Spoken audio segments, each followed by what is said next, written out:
नमस्कार। स्वागत है आपका अजय हिंदुस्तानी चैनल पर।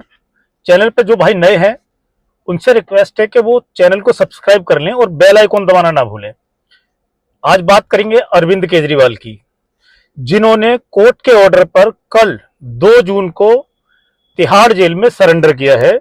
21 दिन की अंतरिम बेल के बाद कल उनकी अंतरिम जो बेल थी वो खत्म, उसका टाइम खत्म होने वाला था, उन्होंने सरेंडर कर दिया, जो कि कानून के हिसाब से उन्होंने सही किया है। पर आप मेरी बात से सहमत है, नहीं हो, या आपका तर्क कुछ हो सकता है, या आप मेरी बात को माने ना माने कोई फर्क नहीं पड़ता। मैं अपनी सोच बता रहा हूं कि मैं जो सोचता हूं, जो मेरे दिमाग में है, मैं वो बात आपसे करूंगा। आपकी जो सोच है वो ठीक है, आपकी सोच है, मैं उसमें कुछ नहीं कर सकता, मैं अपनी सोच है। अरविंद केजरीवाल जो 2024 के इलेक्शन है, आम चुनाव भारत का, 22 सीटों पे, टोटल 22 सीटों पे इलेक्शन लड़ने वाली पार्टी आम आदमी पार्टी और उसके राष्ट्रीय संयोजक अरविंद केजरीवाल 22 सीटों पे इलेक्शन लड़ रहे हैं और वो चैलेंज कर रहे हैं प्रधानमंत्री नरेंद्र मोदी को।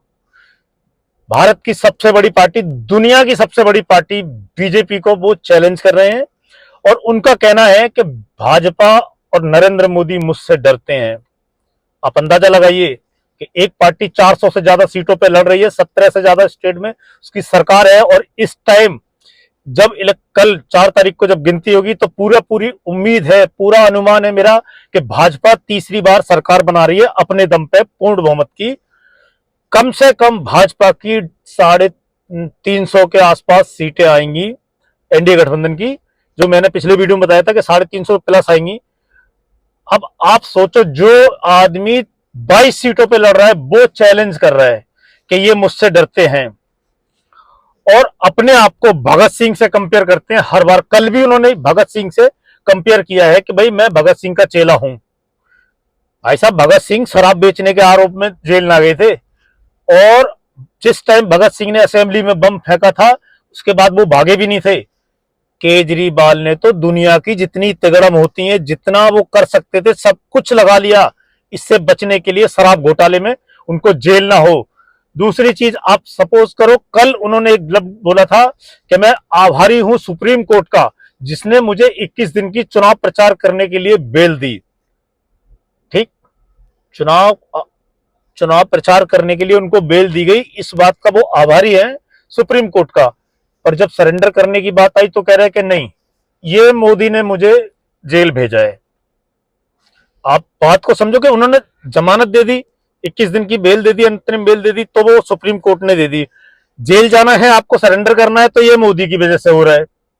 इतना ढीठ आदमी, इतना, मतलब मेरी कोई पर्सनल दुश्मनी नहीं है, पर मैं उनको बता रहा हूं राजनीतिक तौर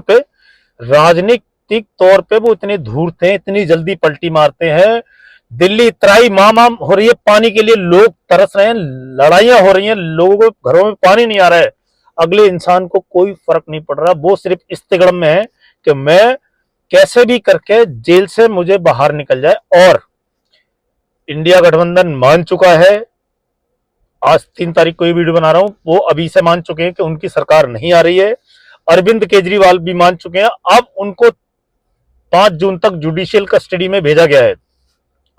तो 4 तारीख के जो काउंटिंग होगी, जो नतीजे आएंगे, वो तो उनको जेल में ही देखने पड़ेंगे, बाहर नहीं आ रहे वो। और उसके बाद भी मुझे नहीं लग रहा कि उनको बेल मिलेगी, हालांकि कुछ कोई उनको राहत मिलेगी, नहीं लग रहा मुझे।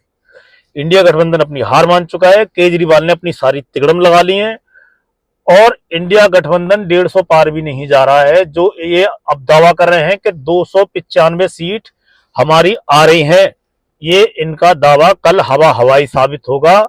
और केजरीवाल ने जो पाप किया है दिल्ली की जनता के साथ जो धोखा हुआ है, पानी के लिए तरस गई है दिल्ली की जनता। गर्मियों में इतनी भयंकर गर्मी साल है, पानी नहीं है लोगों के पास, पर इनके मंत्री ये इतने, मतलब इनकी राजनीति देखो आप, पूरे साल इन्होंने पानी का कोई इंतजाम नहीं किया, और जब लास्ट टाइम में जब पानी की कमी हुई तो इन्होंने ठिकरा फोड़ दिया हिमाचल और हरियाणा पर।